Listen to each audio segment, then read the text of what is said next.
Hello everyone, good morning. This is Mahesh Shah from Surat. Welcome to my YouTube channel. This video is for standard 8, subject social science, chapter number 8, role of parliament in a democratic country, part 2. So friends, in last video we discussed about how does the parliament form, and with that we studied about different kind of government, what kind of administrative systems are there in the world in a different country, that we discuss. In that we discuss about democratic rule, monarchy. These are the two most important point of this chapter. With that I was given you another different type of form of the government also. So let's revise about parliament. How is the parliament formed? So parliament formed by the people of the country, that is the supreme institution of the country. It consists president and the two houses, Lok Sabha and Rajya Sabha. Lok Sabha is the lower house. There are total 545 members in Lok Sabha. Rajya Sabha is the upper house. There are total 250 members in Rajya Sabha. If we talk about Gujarat, then Gujarat reserved 26 seats in Lok Sabha, and in Rajya Sabha 11 seats are given to Gujarat. So these seats allotted uh, as per the population के हिसाब से ये जो seats है वो allot की जाती है. अब आज के वीडियो में जो हमें देखना है वो है function of the parliament, how is लोक सभा form, how is ruling party form, and Rajya Sabha form. So these are the most important points of this chapter. Before I start my video, please sit in a proper situation. ये educational video है जो मैं हर बार आपको बोलता हूँ, इसको आपको respect देनी ही पड़ेगी. ऐसे सोते सोते या खाते खाते या पानी पीते पीते या टीवी देखते देखते हम पढ़ नहीं सकते हैं. तो अच्छे से बैठ जाइए, नोटबुक और पेन ले लीजिए. जो मैं आपको नोट्स के बारे में बोलता हूँ वो आपको सीखना ही पड़ेगा कि किस तरह से नोट्स बनाई जाती है. फाइनली ये नोट्स जो है वो आपको ही एग्ज़ाम में हेल्पफुल होने वाली है, तो ये आपको ध्यान रखना है. सेकंड थिंग जो है that like the video, share the video, subscribe the channel and press the bell icon. So आप लोगों ने नोटबुक पेन ले ली होगी और आप ठीक से बैठ गए होंगे. तो let's start the video. Function of parliament. Parliament के फंक्शंस क्या है? So let's see on a screen first. एक तो इनके पास लेजिस्लेटिव पावर होता है, एग्जीक्यूटिव पावर होता है, फाइनेंशियल पावर होता है. जो हमारा बजट जो डिसाइड होता है वो पार्लियामेंट में होता है. कंस्टिट्यूंट पावर होता है, जुडिशियल पावर्स होते हैं, इलेक्ट्रोल पावर्स होते हैं, and other powers and functions. क्योंकि ये सुप्रीम इंस्टीट्यूशन है, मेन इंस्टीट्यूशन है, तो उसके पास सब पावर होंगे. अब उसको थोड़ा ब्रीफली देखें तो supervising administrative work, maintain transparency through guaranteeing right to information, educational and advisory role, conflict solving and preserving national integration, law making and social development, amendment of the constitution to keep pace with the change in the society, and overall leadership role. एक और भी slide है. तो two houses, bicameral legislature, main function, laws for good governance, peace, security and program, absolute control, finance of the nation, union budget, passes taxes for people, amend provisions of Indian constitution. तो in short parliament के पास extreme power होते हैं कि कौन से laws की हमें ज़रूरत है, कौन से लॉज जो पुराने हो गए उसको हमें चेंज करना है, क्या नई टेक्नोलॉजी हमें इंट्रोड्यूस करनी है. ये सब पावर पार्लियामेंट के पास है. अब आपके टेक्स्ट बुक में दो ही बात लिखी है, to control the government and to provide information and guidance to it. यानी गवर्नमेंट को कंट्रोल करना. सपोज मेजोरिटी वाली गवर्नमेंट आ गई तो वो अपने हिसाब से कोई भी डिसीज़न लेंगे, तो पार्लियामेंट उसको कंट्रोल करते हैं, क्योंकि वहाँ पे मेजोरिटी आपको प्रूव करनी है, उसके बाद ही आप कोई भी डिसीज़न ले सकते हैं। And to make laws and make amendments in them. Amendments यानी चेंज, कि कोई भी लॉ बनाया, कोई जो पुराना लॉ है उसमें कुछ चेंज करना है, पूरे कॉन्स्टिट्यूशन में हमें कोई चेंज करना है, तो ये सब पार्लियामेंट में होता है और ये है फंक्शन ऑफ पार्लियामेंट। नेक्स्ट है लोकसभा। तो मैंने जैसे बोला कि 585 सीट्स हैं, आप यहाँ पे देख सकते हैं, इसी तरह से वो पार्लियामेंट में बैठते हैं। हिस्ट्री ऑफ देखते हैं लोकसभा की। The major portion of the Indian सब continent was under British rule from 1858 to 1947. During this period, the office of the Secretary of State for India, along with the Council of India, was the authority through whom Parliament exercised its rule in the Indian subcontinent, and the office of Viceroy of India was created along with an executive council in India, consisting of high officials of the British government. The Indian Council Act 1861 provided for a legislative council consisting of the member of the executive council and non-official member. The Indian Council Act 1892 established legislature in each of the province of British India.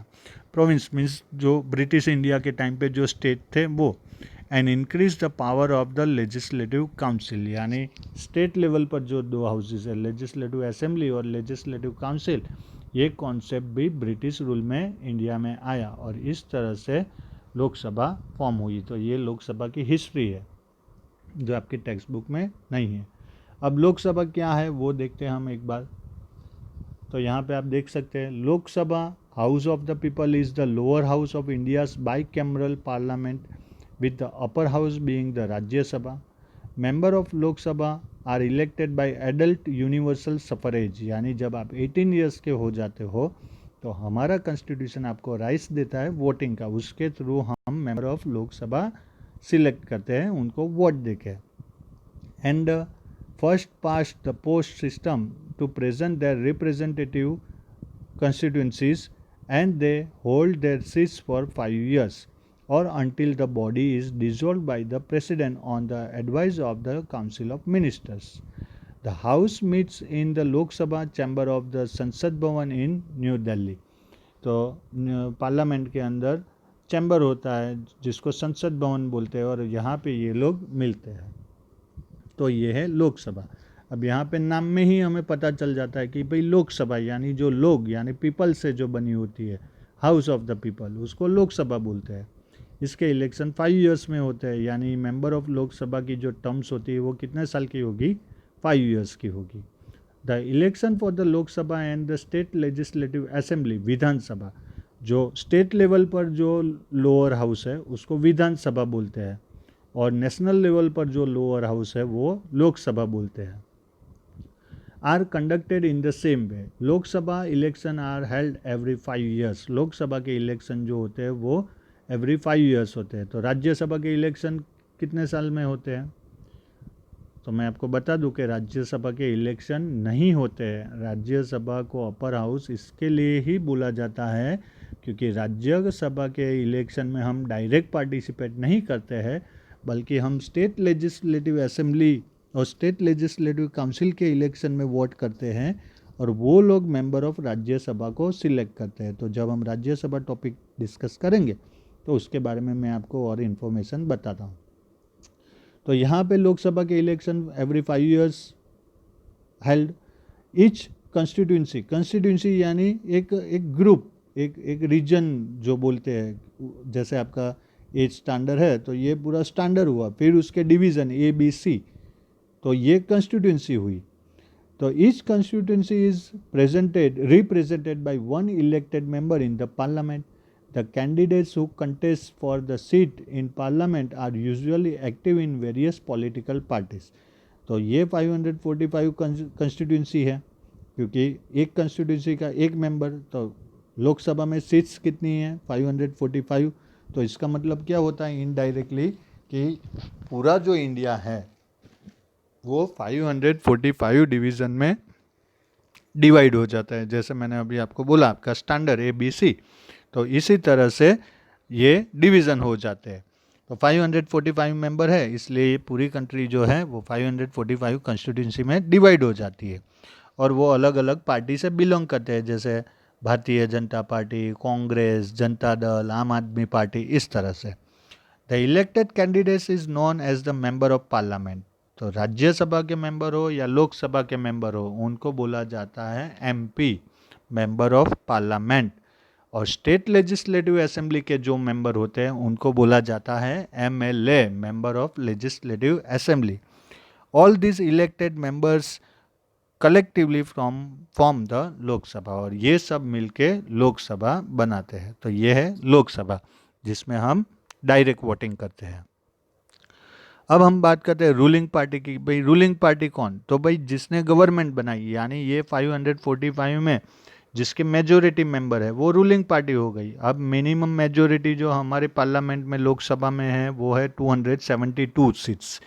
तो 545 में से अगर कोई political party 272 seats gain करती है, यानी वो party के 272 मेंबर इलेक्शन में जीत जाते हैं, तो वो पार्टी अपनी गवर्नमेंट फॉर्म बनाएगी। अब ये 272 आपस में डिसाइड करेंगे कि कौन पार्लियामेंट बनेगा, प्राइम मिनिस्टर बनेगा, कौन क्या बनेगा, इस तरह से होम मिनिस्टर बनेगा, ये सब वो डिसाइड करते हैं। फिर जिसका नाम नॉमिनेट होता है वो प्राइम मिनिस्टर डिक्लेयर किया जाता है by president of India. India के प्रेसिडेंट उनका नाम अनाउंस करते हैं। अब सपोज 272 सीट्स नहीं है तो क्या करें? तो फिर उनको दूसरी जो पार्टीज़ हैं उनके पास से हेल्प लेनी पड़ती है। उनके एमएलएस, एमपीज़ की उनको कन्विंस करना पड़ता है कि आप हमें सपोर्ट करो। अब ऐसी जो गवर्नमेंट है वो गवर्नमेंट बोली जाती है गवर्नमेंट ऑफ कोलिजन, यानी सपोर्ट वाली गवर्नमेंट। अब ऐसी गवर्नमेंट में क्या होता है कि वो फंक्शन बराबर नहीं कर पाती है, क्योंकि जो बाहर के एमपीज़ है जिन्होंने सपोर्ट किया है वो इसी गवर्नमेंट को डोमिनेंस में रखते हैं कि अगर आपने हमारी बात नहीं सुनी तो हम हमारा सपोर्ट वापस ले लेंगे और आपकी गवर्नमेंट बिखर जाएगी। फिर नए से इलेक्शन डिक्लेयर हो करने पड़ते हैं, और आप जानते हैं कि भाई इलेक्शन में मिलियंस ऑफ रुपीज़ का एक्सपेंस होता है। 25,000 करोड़, 30,000 करोड़, ऐसे ऐसे अमाउंट होते हैं जो पेपर आउट नहीं होते हैं, पर इनडायरेक्टली इतना एक्सपेंस हो जाता है। अब ये जो पैसा है वो किसका है? हमारा है। हम जो टैक्स भरते हैं उसमें से ये एक्सपेंस होता है। अब आप मान लो फॉर एग्जांपल 20,000 करोड़ रुपीस हम इलेक्शन में एक्सपेंस करें, उसके बदले, उसके बजाय अगर हम लोग कंस्ट्रक्टिव वर्क में उसको एक्सपेंस करें कि कहीं पे रोड बनाया, ब्रिज बनाया, हॉस्पिटल बनाए, स्कूल्स बनाए, फैक्ट्रीज चालू की, तो कितना बेनिफिट होगा। तो जब हम वोट देने नहीं जाते हैं तब ये दिक्कत आती है। इसलिए मैंने फर्स्ट पार्ट में बोला था कि as a Indian what is your first duty?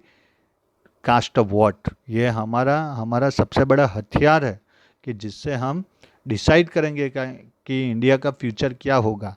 इसलिए वोट देने जाना है। तो रूलिंग पार्टी यही होती है कि जिसके पास मेजोरिटी होती है। तो यहाँ पे मैंने दोनों डिफरेंस बता दिए है, किसको ऑपोजिशन बोलेंगे। तो जो लोग इलेक्शन जीत गए हैं पर जिनकी मेजोरिटी प्रूव नहीं हुई है वो ऑपोजिशन पार्टी बोली जाती है। जैसे अभी बीजेपी की गवर्नमेंट है तो बीजेपी रूलिंग पार्टी है और कांग्रेस ओपोजिशन है। अब डेमोक्रेसी में ओपोजिशन का होना बहुत ज़रूरी है, क्योंकि मेजोरिटी के सामने ओपोजिशन नहीं होगा तो मेजोरिटी वाले कुछ भी डिसीजन लेंगे। अब वो क्या करप्शन कर रहे हैं हमें कैसे पता चलेगा? हम तो पार्लियामेंट में जाने वाले नहीं हैं। पर ये ओपोजिशन पार्टी उनके ऊपर पूरा वॉच रख के बैठी होती है। कहीं पे भी उन्होंने मिस्टेक की वो प्रेस नोट दे देते हैं, प्रेस कॉन्फ्रेंस करके बता देते हैं, और इसकी वजह से हमें वो न्यूज़ पता चलती है। फिर हम जब दूसरा इलेक्शन आएगा तो ऐसे पार्टी को वोट नहीं देंगे, और इस तरह से हम अपने आप को प्रोटेक्ट कर सकते हैं। तो ruling party it forms and runs the government, it plays a decisive role in for the country, it puts forward different program. और ऑपोजिशन क्या है? तो it voices those views which are different from the party which enjoys the power, it criticized the government for its wrong policies and program and their implementation procedure. It criticized the government for its any kind of decision. अब आपकी text book में क्या लिखा है? तो after the election of Lok Sabha party wise list of all the members of the parliament is formed. एक list तैयार होता है। From this list it becomes clear how many members from which political parties are there. If any party wants to form the government, then there should be a majority of elected member from the party, that party. जो majority मैंने आपको बोला अभी 272 minimum. After the election, the leader of the party or a coalition of the parties which has a clear majority in the parliament is appointed as the prime minister in the Lok Sabha. The prime minister of India is the head of the ruling party. तो prime minister of India जो है वो ruling party के head होते हैं और इस तरह से ruling party form होती है. The prime minister selects ministers from the members of his party. prime minister जो है वो अपनी जो विनिंग पार्टी के जो मेंबर्स है उसमें से अलग अलग मेंबर्स को अलग अलग डिपार्टमेंट्स के लिए सिलेक्ट करते हैं. In this way the council of minister is formed. और ये जो मिनिस्टर होते हैं वो काउंसिल ऑफ मिनिस्टर बोले जाते हैं. The ministers with prime minister take all the decisions. This ministers take care of the responsibility of the work related to their respective ministries such as health, education, finance, etc. Each minister is responsible for any question related to his ministry to the members of parliament. तो members of parliament में जब question अवर होता है और suppose education के बारे में कोई क्वेश्चन है या कोई प्रॉब्लम है तो उसका आंसर जो है एजुकेशन मिनिस्टर इंडिया के होंगे वो देंगे. तो इस तरह से जो मेजोरिटी पार्टी है वो रूलिंग पार्टी बनती है. अब राज्यसभा कैसे फॉर्म होती है? तो राज्यसभा की जो सीट्स है वो 245 है. अब ये राज्यसभा का पिक्चर है जो संसद भवन में ही है. ऐसे ही लोकसभा का भी होता है इसी तरह का, सेम टू सेम. स्पेस थोड़ी बड़ी होती है. अब यहाँ पे राज्यसभा है. द राज्यसभा और the council of state is the upper house of the Indian parliament. It is the second chamber in the Indian parliament. It represented the states. It is parliament body क्योंकि ये स्टेट को represent करता है और हमने देखा है कि पार्लियामेंट कंसिस्ट प्रेसिडेंट, लोकसभा और राज्यसभा. अब ये राज्यसभा का टेन्योर है 6 इयर्स का. अब राज्यसभा के इलेक्शन में हम डायरेक्ट इन्वॉल्व नहीं होते हैं. तो किस तरह से होते हैं कि भाई स्टेट लेजिस्लेटिव असेंबली के जो मेंबर होते हैं अलग अलग स्टेट के, वो अपने जो विनिंग मेंबर्स हैं उनमें से कुछ मेंबर्स को सिलेक्ट करते हैं और उनको मेंबर ऑफ राज्यसभा बनाते हैं. और इनमें से 245 में से 12 मेंबर्स जो है वो प्रेसिडेंट नॉमिनेट करते हैं. अब ये 12 मेंबर अलग अलग फील्ड के होते हैं. जैसे स्पोर्ट्स में से है, या तो सिंगर है, या तो एक्टर है, या तो प्रोफेसर है, साइंटिस्ट है. ऐसे सब लोग को जो जिन्होंने कंट्री के लिए कंट्रीब्यूशन दिया होता है उनको प्रेसिडेंट नॉमिनेट करते हैं. तो आप भी विदाउट इलेक्शन अपने अच्छे वर्क के थ्रू मेंबर ऑफ राज्यसभा बन सकते हैं. जैसे अभी सचिन तेंदुलकर जो है वो मेंबर ऑफ पार्लियामेंट है. फिर हमारे जो सिंगर है लता मंगेशकर जी, वो भी मेंबर ऑफ पार्लियामेंट रह चुके हैं.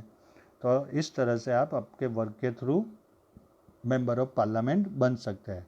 अब मेंबर ऑफ पार्लियामेंट बनने के लिए मिनिमम एज रिक्वायर्ड है 30 ईयर्स 30. अब टेक्स्ट बुक में क्या लिखा है वो देखते हैं.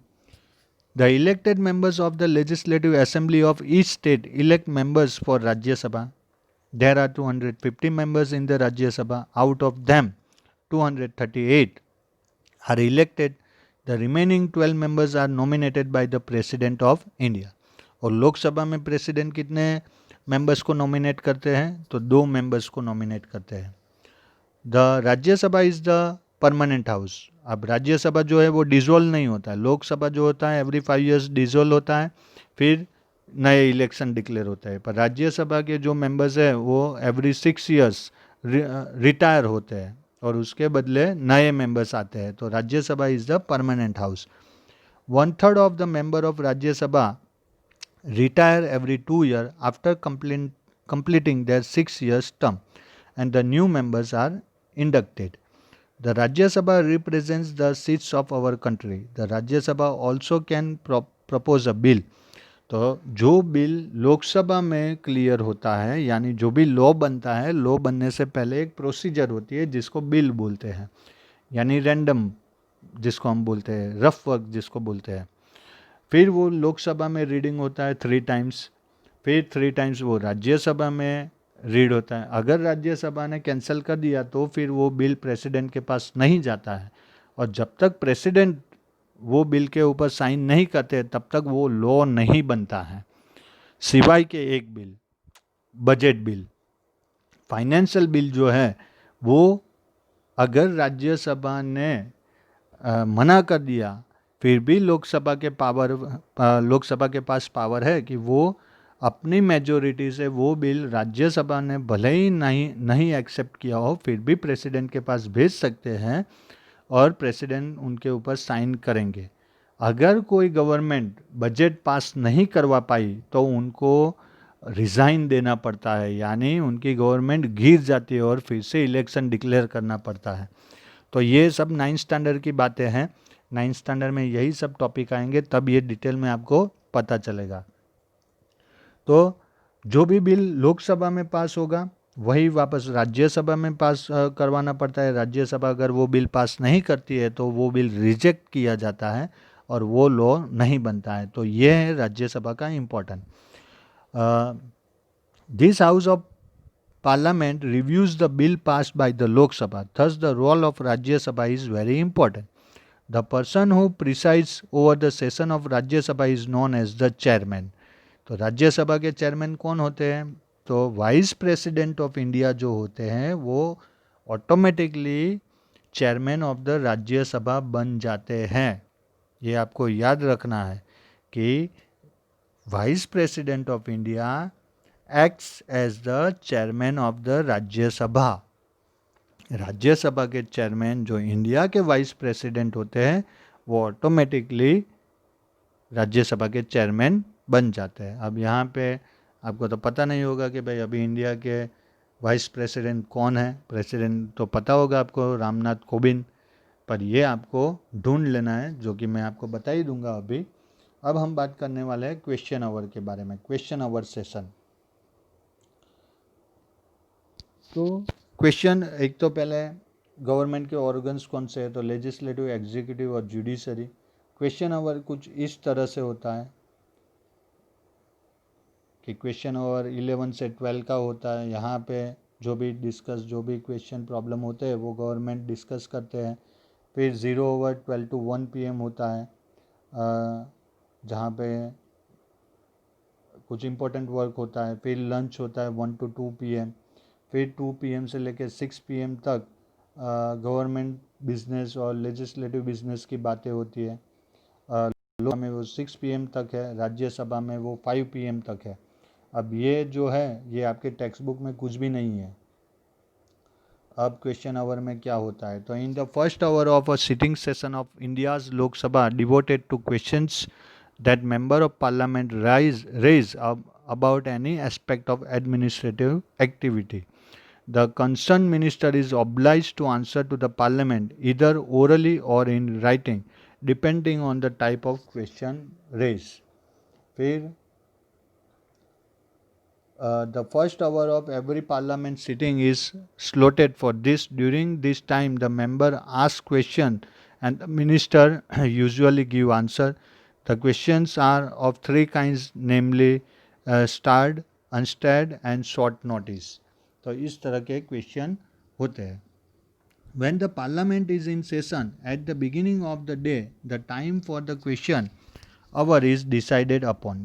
During the question hour, the member of parliament asks question to gather information on the working of the government. This is how the parliament controls the executive. Through the medium of questioning, members draw the attention of the government towards its loopholes, यानी वहाँ जहाँ उनकी mistake होती है वहाँ पे government का attention attract करते हैं। In this way, the government comes to know about the views and opinions of the people through their representatives. It is an important responsibility of the member to question the government.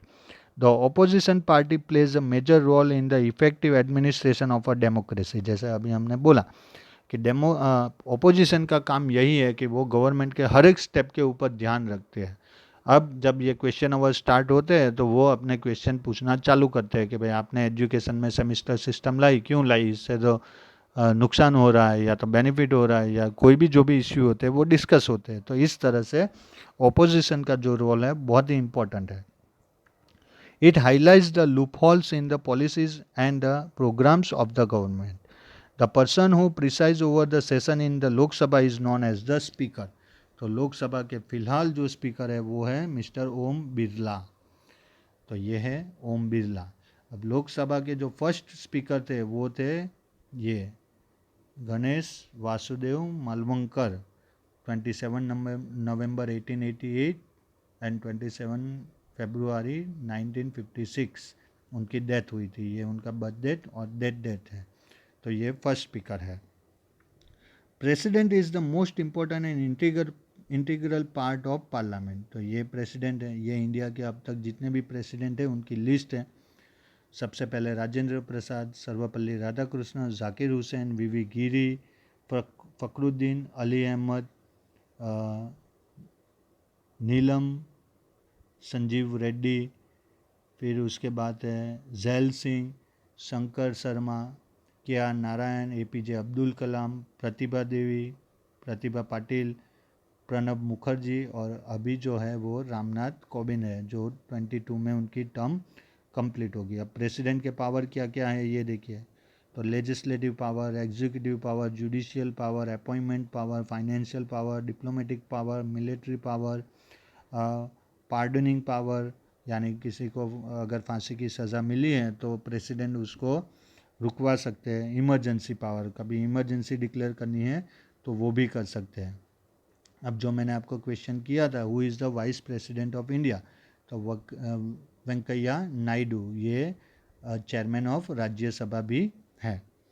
A bill that is passed by both the houses can become a law after his signature. तो president के signature के बगैर कोई भी bill जो parliament में पास हुआ है वो लॉ नहीं बन सकता है. He has the power to decide about the meeting of the parliament and announces the completion of sessions too. तो प्रेसिडेंट सबको इनवाइट करते हैं कि अब मीटिंग है ये दिन को ये समय. तो वो सब प्राइम मिनिस्टर से लेके बाकी सब मिनिस्टर पहुंच जाते हैं. उनके कहने से ही जो मीटिंग है वो एंड भी होती है. तो ये है प्रेसिडेंट का पावर. पर हमने पार्लियामेंट्री डेमोक्रेसी एक्सेप्ट की है तो एक्चुअली जो पावर होता है वो प्राइम मिनिस्टर के हाथ में होता है, क्योंकि prime minister is the person who is elected by the people of the nation. Direct हमने वोट दिया है, इसलिए डेमोक्रेसी में जो पीपल जो है यानी सिटीजन्स जो है वो सबसे इम्पोर्टेंट है और हमारे वोट का इतना इम्पोर्टेंस है. तो ये सब डिटेल है इस चैप्टर की. ये यहाँ पे एक्सरसाइज है, ये आपको कंप्लीट करनी है. जहाँ पे भी आपको कोई भी प्रॉब्लम हो तो आप मुझे टेक्स्ट करके अपनी क्वेरी पूछ सकते हैं.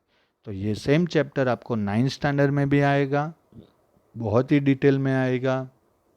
वहाँ पे function of president, function of parliament, governor, state legislative assembly, state legislative council, ये सब इतना डिटेल्स में है कि आपको समझने के लिए 2 बार उसको तो पढ़ना पड़ेगा. इतना डिटेल में, माइक्रो डिटेलिंग जिसको बोलते हैं, इस तरह से है. तो यहाँ पे हमारा आज का वीडियो ख़त्म होता है. I hope that you all like this video. If you are having any question or query you can text me any time.